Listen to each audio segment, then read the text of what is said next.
Our strategy group consisted of Duffy, Heidi, Dale and myself. Our group focused on a way to promote the role that women play in the seafood industry. We want to show women outside the industry that this is a great industry to choose, there is a diverse range of jobs available, and that women are passionate in our industry. The hope is that young women coming out of uni or looking for a career path will be able to connect with the women we've chosen and become aware of what the seafood industry can offer. To execute this, we're creating a calendar. Each month with a different passionate woman in our industry from a different sector telling their story. But I think it's important to talk a bit about why we need to focus on this cause, the benefits it could bring to our industry, and why a calendar would be an effective tool to execute this. So gender diversity across the whole industry is actually pretty close to a 50-50 split. That's not exactly what we're arguing for.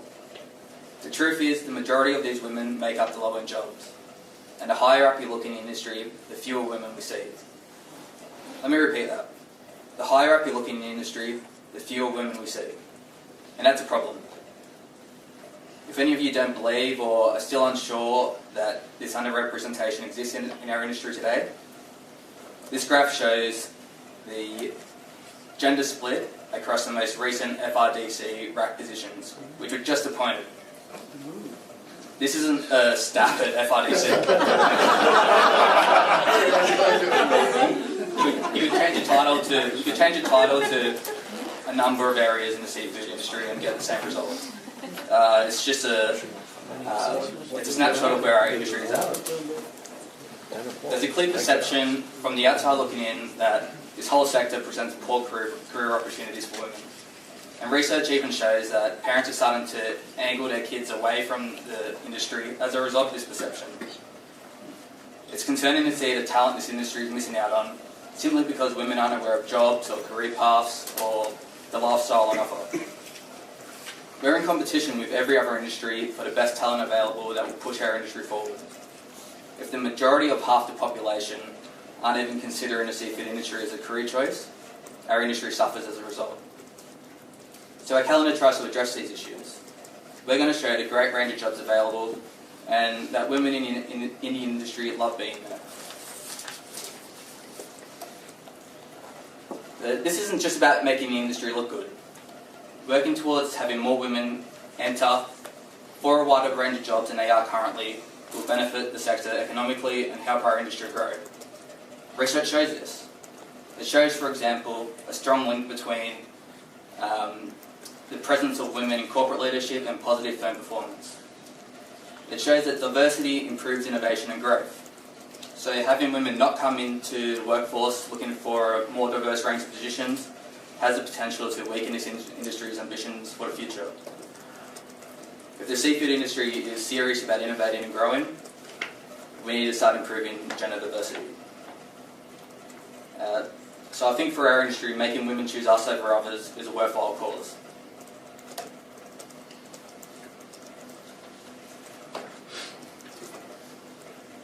Anyway, so I think we need to treat how we can start addressing this problem like running an advertisement. An advertisement to women to select our industry. With the funds we have to reasonably make this a reality, a calendar as a marketing tool is actually extremely effective. First, once it's set up, we get exposure for our ad for the whole year.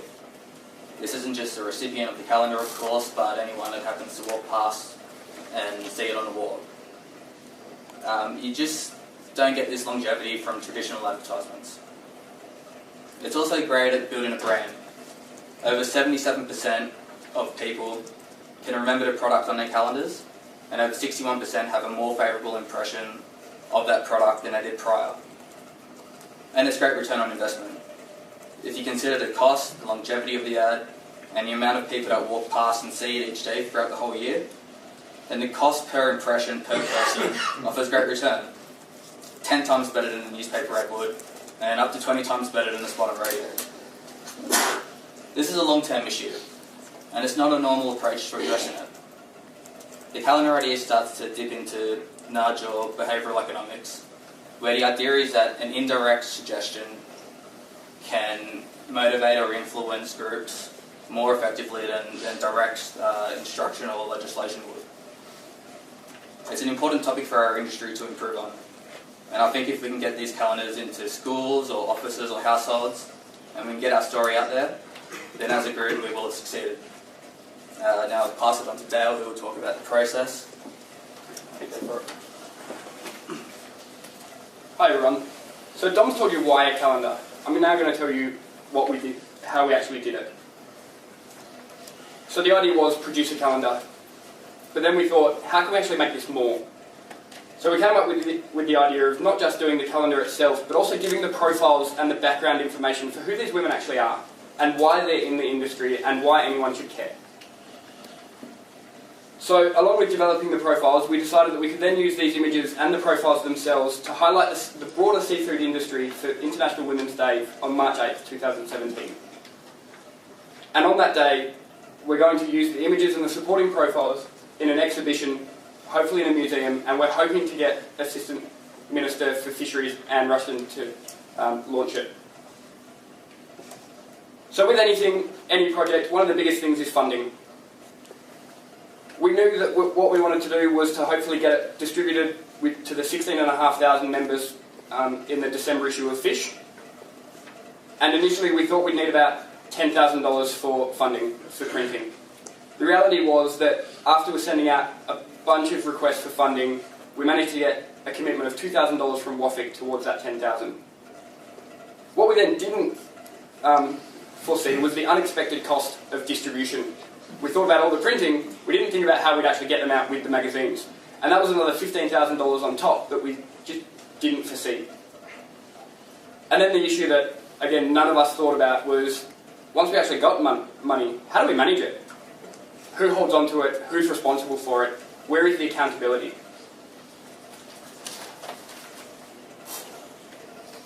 Aside from all those issues, we also had the, who do we approach? So to come up with this, what we did was we developed a letter template that we could send out to our prospective women. The template identified who we were as the National Seafood Industry Leadership Program, what our vision and mission was, and how our strategy would support the greater seafood industry. It also detailed our concept and how we plan to implement it, and asked them whether or not they'd be interested. We had an ideal list of women. Our ideal is not necessarily theirs, so we then had to come up with, when we got rejection letters, which we did get a couple, how do we respond to that? Nicely, say thank you for your time. And then what's our contingency? Who do we get to fill those roles? Within selecting candidates, we knew that we wanted to be broad. We're a national program, we wanted to be all over Australia. We didn't manage to hit every state, but we got pretty damn close. The only one that let us down was ACT. And that's only because they pulled out last week. We had someone from AFNA. From there, we also said, we're broad.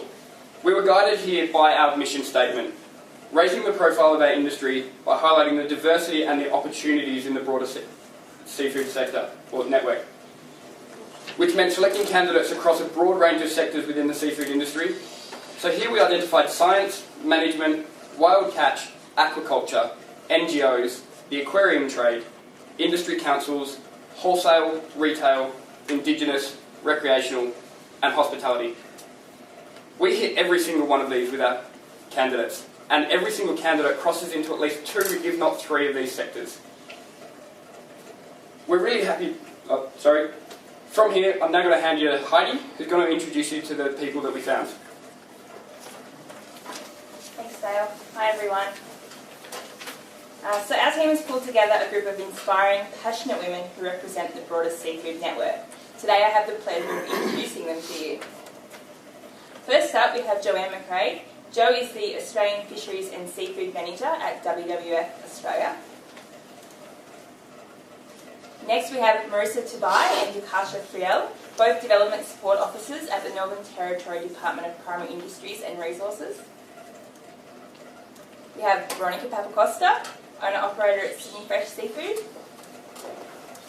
Nadine Adams, first mate on the FB Ocean Thief, one of Australs and fisheries vessels in their northern prawn fleet. Nadine is addicted to the fast-paced environment and is working towards getting her Master 5 skipper's ticket. We have Claire Webber, Research and Liaison Officer at the Australian Southern Bluefin Tuna Association. Annie Jarrett, Chief Executive Officer at the Northern Prawn Fishery Industry. We have Meredith F, Communications and Marketing Manager at the Marine Stewardship Council. And Emma Woodcock, Project Officer at the Tasmanian Seafood Industry Council. Carolyn Tezelar is the Packing Manager at Monsoon Aquatics, and my colleague Christine Hun is the Company Veterinarian at Tassal in Tasmania. We have Heather Brayford, Director General, and Rhiannon Jones, Fisheries Management Officer, both from the Western Australia Department of Fisheries. And finally, Anna Lamb, Asian Restaurant Manager at Gossi Seafood, Sydney Fish Market. Our candidates have provided us with some fantastic content that we believe will achieve our goal of highlighting the contribution of women in our industry and inspire women to consider career opportunities within the seafood industry.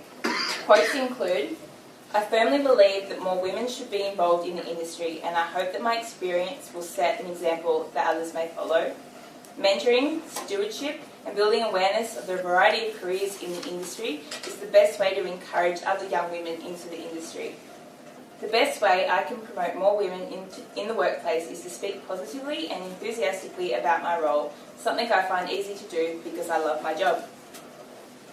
There's opportunities to grow and be creative, to lead business, be captains, and impact the industry for the better. I believe if more women become involved in seafood, the transition to a united seafood industry will be faster and smoother." That wasn't you. It wasn't. I completely agree. A strong, united seafood industry is required for a prosperous future. Women have an important role to play in bringing different views together, working through any differences, and finding mutually beneficial outcomes. Increasing the professional image of the fishing industry will encourage more females to seek a career in the fields of fishing and aquaculture. And finally, when asked what opportunities existed for women in our industry, one candidate responded, "Directors, managers, operations, technical, research, marketing, communications, safety, compliance, entrepreneurs, the list is endless, so step up." It was wonderful to see how frequently the word united was used by our candidates in the questionnaires. Working on this project and further understanding the diverse opportunities available within it has made me even more proud to be part of this industry. So where to next? As Dale mentioned, we missed the deadline for distribution with the December edition of Fish magazine, but we're not giving up. We have begun and have capacity to complete an electronic version of the calendar that can be downloaded and printed, and we'll be approaching FRDC very shortly to discuss the possibility of distributing it with the online version of Fish. We'll also continue to develop our content into a format that we can form an exhibition that we're hopeful will be launched in line with International Women's Day in 2017. So I'll now pass you over to my fellow participant, John Duffy from WAFIC, and he's going to cover what we learned. Thanks, Heidi. No. This one? Yep. Thanks, Heidi. I see everyone's been listening very carefully today, and so I assume you all like stories. So this afternoon I intend to use Dr. Zeus to illustrate the leadership journey that Highlighters program team have been on for the past 18 months. My introduction to the fishing and seafood industry was as a media advisor to WA Fisheries Minister Norman Moore in 2008. My knowledge and experience of fishing had been pretty limited until then, but boy has that changed. Although there's still a lot to learn. Working as a communications and programs officer for WAFIC has allowed me to recognise the intense complexity of our vital industry. And it's also enabled me to see how my skill set can be put to good use in communicating the importance of that industry to the broader community. That's why I wanted to be on this course, along with my colleagues who no doubt have their own reasons. But enough about me. I'd like you to take a look at Sam I Am from Dr. Zeus's Green Eggs and Ham. That's the little critter at the bottom of the slide, and a central character in a children's parable about the rewards of perseverance. His story, or hers, come to think of it, illustrates much of the journey that I and my team members have been on for the past 8 months. Sam and I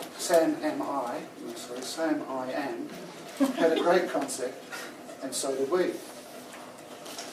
But as we shall see, and as our leadership learning number 1, a great concept and winning candidates don't automatically deliver a project. At an internal level, initially, we had some initial disquiet about targeting women for a calendar project. The obvious connotations of linking the word women and calendar made a couple of us worried that it might be hard to pitch to prospective participants. And then there were the inevitable questions about why choose women? Why not Indigenous fishers? Why not NSILP graduates? Why not any other discrete sector of the seafood industry? We stuck with women, and our resistance changed as our willing engagement as we developed the concept. It highlighted for us as a group the importance of creating buy-in and ownership of a project by everyone involved. I think this is a great insight for would-be leaders. Another learning we gained was the need for the early definition and allocation of roles and the various timeframes required to deliver a project. Dale has spoken about how we chose to approach candidates using a matrix that took into account where they worked and what kind of job they had. This was to maximise our reach into highlighting different career paths within the industry and also to reach an audience in all states and territories. In agreeing to this approach, each of us took responsibility for 2 states or territories and took it in turn across the past 13 weeks to take the leadership role for our project. Taking lead required an active communication process, which wasn't always possible. Day jobs, media campaigns, crisis mitigation, personal health issues, and life in general had a habit of getting in the way of our best laid plans quite often. And speaking of issues beyond our control, we learnt that if you don't have the skills in-house to deliver a project, then you're going to have to outsource. And if you're going to have to outsource, you need to make sure you've got the money. If you don't have the money, you don't have the project. We developed a very nice template, as Dale's told you, seeking money from a variety of sources to help deliver our version of Green Eggs in Hand. It was a very polite letter, and it got a number of very polite refusals, which demonstrates 2 clear learnings.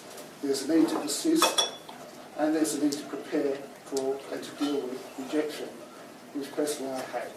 Rejection sucks. But as an old man used to say, if a thing's worth doing, it's worth doing badly.